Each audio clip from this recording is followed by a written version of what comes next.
Hello everyone, I am Ajay Kumar. आपसे कुछ बातें करना चाहता हूँ। जैसा कि आपको पता है कि हम लोग अभी लॉकडाउन का पालन कर रहे हैं और हम लोगों ने कभी सोचा नहीं था कि इतना सारा समय एक साथ निकल करके हम लोग के पास आ जाएगा। लेकिन क्या करें, समय के साथ आदमी लोग को बदलना भी पड़ता है। इट मीन्स दैट हमें भी चाहिए कि हम अपने आप को बदलें अकॉर्डिंग टू द टाइम। सो इस वीडियो में कुछ खास बातें हैं जो मैं आपसे शेयर करना चाहता हूँ। अगर आपको अच्छा लगता है तो आप इसको लाइक कर सकते हैं। और मेरा छोटा सा सजेशन है कि आप थोड़ा सा अपना कंट्रीब्यूशन करके टाइम मैनेज करके इस वीडियो को पूरा देखें। सबसे पहली बात कि आपको इस कठिन परिस्थिति में जीना खुद से सीखना होगा, क्योंकि हमारे पास ना तो उतने साधन है और ना ही उतनी अच्छी टेक्नोलॉजी है जिससे कि हम अपने जीवन को सुदृढ़ बना सकें। ओके, तो कोशिश ये करना है कि हमें अपने आप को इस कठिन परिस्थिति में ढालना है। ठीक है, it means that we have to be like our nature and our environment. Okay, so सबसे पहली बात है कि मैं कुछ लिस्ट यहाँ पे बताऊंगा जिसके जरिए आपको मतलब समझना पड़ेगा कि किस तरीके से आप अपने टाइम को या फिर अपने जो क्रिएटिविटी है उसको निखार सकते हैं। ओके, मैंने अपने ब्लॉग में भी कुछ लिखा था जिसमें आपको मैंने शेयर भी किया था। शायद कुछ लोगों तक पहुंचा था, कुछ लोगों तक नहीं पहुंचा था। तो मैं आपको बता देना चाहता हूं कि मैंने अपने ब्लॉग में कुछ लिखा है जैसे कि अपने टाइम को किस तरीके से मैनेज करते हैं। और सबसे ज़रूरी बात है उन स्टूडेंट्स के लिए, विद्यार्थियों के लिए जो अभी अपने घरों में हैं और उनके पास ढेर सारा टाइम तो है लेकिन वे टाइम को अच्छे ढंग से मैनेज नहीं कर पा रहे हैं। ठीक है, क्योंकि उन्हें लगता है कि ऐसा समय हमारे पास हमेशा रहेगा। But we all know that time never be stable, because जो टाइम है वो हमेशा कंटिन्यूसली चेंज होते रहता है। ठीक है, कभी इस टाइप का टाइम हमें मिला है तो कभी और इससे बेहतर समय मिल सकता है, या फिर जो इस टाइम का सही ढंग से उपयोग कर पाया है तो वो आगे निकल सकता है। ठीक है, तो हमें उन व्यक्तियों की तरफ देखना है जो लगातार अपनी मेहनत कर रहे हैं और समय का रोना ना रो करके अपने जीवन को बेहतर बनाने का प्रयास कर रहे हैं। ठीक है, तो खास करके विद्यार्थियों से मेरा रिक्वेस्ट है कि आप अपने समय का सदुपयोग करें और ज़्यादा से ज़्यादा कोशिश करें कि अपने लिए सही ढंग का एक टाइम टेबल क्रिएट करें और उसको फॉलो करें। ना केवल क्रिएट करना बल्कि उसको अपने जीवन में एक हैबिट की तरह लाना चाहिए। ठीक है, करंट न्यूज़ के मुताबिक अभी मैंने न्यूज़ पढ़ा था जिसमें एक न्यूज़ छपा था जिसमें सुप्रीम कोर्ट का आदेश था कि जो भी स्कूल्स या जो भी कॉलेजेस या कोई भी इंस्टीट्यूशन जो अभी ऑनलाइन क्लासेस चला रही हैं वो सबसे बेहतर विकल्प है, क्योंकि अभी इस स्थिति में अगर हम ऑनलाइन क्लासेस का हेल्प ले करके पढ़ पा रहे हैं तो ये सबसे बड़ी बात होती है। तो हमें कोशिश ये करना चाहिए कि हम ज़्यादा से ज़्यादा इस सोर्सेज का जो है बेनिफिट लें। कुछ स्टूडेंट्स या बहुत सारे विद्यार्थियों का ऐसा मानना है कि नहीं, हम लोग ऑनलाइन क्लास में क्या सीख पाएंगे, हम लोग स्कूल जाएंगे तो फिर से जो टीचर से कांटेक्ट करके हम लोग अच्छे ढंग से पढ़ लेंगे। लेकिन बट यू नो दैट कि अगर आप स्कूल जाओगे तो कुछ बच्चे जो पहले से ही ऑनलाइन क्लासेस में बहुत ज़्यादा अपना कंसंट्रेशन कर चुके हैं और ध्यान दे चुके हैं, वो अगर स्कूल जाते हैं, ठीक है, या कॉलेजेस जाते हैं या कहीं भी इंस्टीट्यूशन जाते हैं तो उनका माइंड जो है अपडेट रहेगा। ठीक है ना, और वहाँ जा करके वो अच्छे ढंग से अपनी तैयारी को कर सकते हैं और शायद आपको उस समय अपनी गलती का एहसास होगा।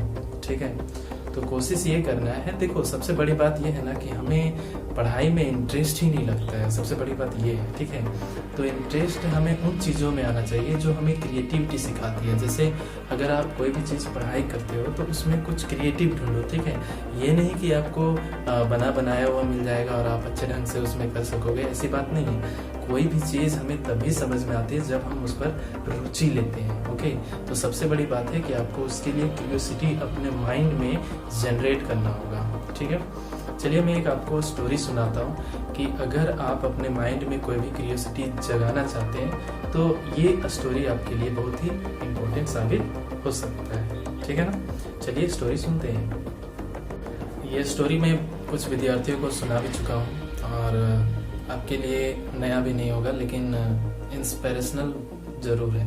क्योंकि देखो स्टोरी तो बार बार हम लोग सुनते हैं, एक तरफ से सुनते हैं एक तरफ से भूल जाते हैं। तो कोशिश ये करना हमें कि उन स्टोरीज को याद रखें और अपने दिलो दिमाग में उसका सही ढंग से हम लोग उपयोग कर पाएं। ठीक है, तो स्टोरी कुछ इस प्रकार है। एक कैदी था जिसे अदालत की तरफ से सजा मिली थी, और क्या बोलते हैं उसे, फांसी की सजा मिली थी। ठीक है, नेक्स्ट डे उसे फांसी दिया जाना था। आज रात को वो पूरी तरह से कंसंट्रेट होकर के बैठा हुआ था। और सही बात है कि इस दुनिया में अगर किसी से पूछा जाए कि सबसे मेडिटेटेड या सबसे कंसंट्रेटेड व्यक्ति कौन है, तो वो व्यक्ति जिसको कल फांसी होने वाला है और वो आज रात को किस तरीके से वो समय बिताएगा। ठीक है, तो उस व्यक्ति को तो फांसी होने वाला था। तो 2 डॉक्टर थे, उन्होंने कुछ रिसर्च कर रखा था। ठीक है, रिसर्च ये था उनका कि जो हमारा सबकॉन्शियस माइंड है, मीन्स हमारा जो अवचेतन मन है, ठीक है, उसका जो फंक्शन है वो क्या है, मतलब वो किस तरीके से काम करता है। तो उन्होंने, जो डॉक्टर थे वे गए कैदी के पास, कैदी को बोले कि देखो कल तुम्हें फांसी हो जाएगी, तुम्हारा जो मौत है बहुत ही दर्दनाक होगा और गर्दन की हड्डी टूटेगी। इससे अच्छा है कि तुम मेरा एक्सपेरिमेंट बन जाओ, तुम मेरा मतलब जो एक्सपेरिमेंट तुम लोग करने वाले थे वो बन जाओ, हम तुम्हारा यूज करेंगे और आराम से तुम जो है फांसी से बच सकते हो, लेकिन तुम्हें मौत मिलेगी, मौत की सजा तो तुम्हें होगी, लेकिन आपको मौत का दर्द नहीं होगा। ठीक है, सिंपल सा, आपको 1 सेकंड का भी दर्द नहीं होगा और आप मर जाओगे। ठीक है, तो कैदी बोला कि ठीक है, वैसे भी हमें मरना है, समझ रहे हो। कैदी बोला कि ठीक है, हमें वैसे तो मरना ही है। तो नेक्स्ट डे हुआ, मॉर्निंग में 6 o'clock से पहले जो है कैदी को नहलाया गया, उसके बाद उसको ले जाया गया।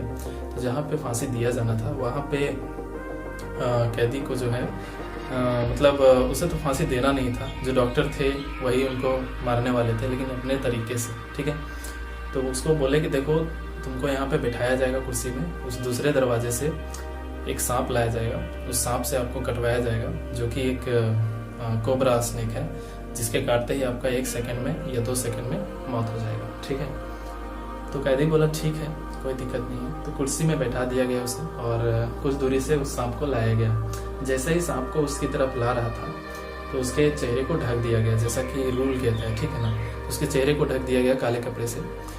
तो कैदी के सामने जैसे आया वो, ठीक है, तो कपड़ा तो ढक दिया, उसको कुछ दिखाई नहीं दे रहा था। जो सांप लेकर के जो आ रहा था वो हट गया वहां से, और उसके बगल में ही एक व्यक्ति आया और अपने हाथ में एक जो नीडल था, जिसको सुई बोलते हैं, और सामान्य जो कपड़ा वगैरह सीने का इस्तेमाल होता है, वो नीडल से उस जो कैदी था उसके शरीर में चुभो देता है। ठीक है, तो उसी क्षण उस व्यक्ति की मृत्यु हो जाती है। अब यहाँ बात ये आती है कि उस व्यक्ति की मौत कैसे हो जाती है।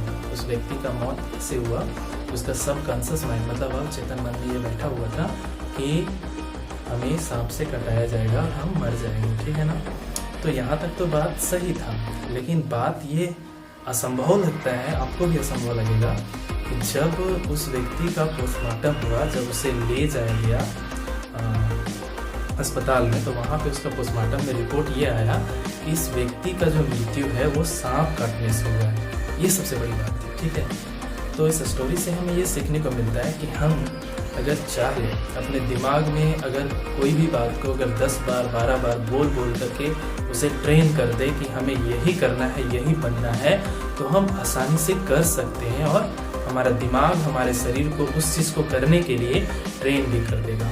ठीक है, और कोशिश ये करना चाहिए कि हमें सीखना चाहिए, सबसे बड़ी बात। Thank you. इस वीडियो में इतना ही है और आगे भी मैं कुछ बताऊंगा आपको, लेकिन कोशिश ये करना है कि आप अपने जीवन को बेहतर बनाने का प्रयास करें। ठीक है, ये प्रकृति हमें एक मनुष्य का जीवन देती है, लेकिन अगर हम इस मनुष्य के जीवन को अच्छे ढंग से जी पाते हैं, ये हमारा कर्म होता है। ठीक है, बड़े बुजुर्ग लोग कहते भी कि इस धरती में जन्म देने वाले इंसान होते हैं, मगर जो कर्म है वो हमें खुद से करना पड़ता है। ठीक है ना, हम जैसा कर्म करेंगे वैसा बनते जाएंगे। इट मीन्स दैट अगर आपका जो वर्क है इस वर्ल्ड में, अगर सबसे सिग्निफिकेंट है तो आप एक सिग्निफिकेंट ह्यूमन बन के निकलोगे, ठीक है। तो कोशिश ये करना है कि आप जितना ज़्यादा हो सके अपने आप को यूनिक बनाओ, ठीक है। That's all. और इस चैनल को प्लीज़ सब्सक्राइब कर लेना ताकि मैं आपको नेक्स्ट वीडियोस प्रोवाइड करा सकूं।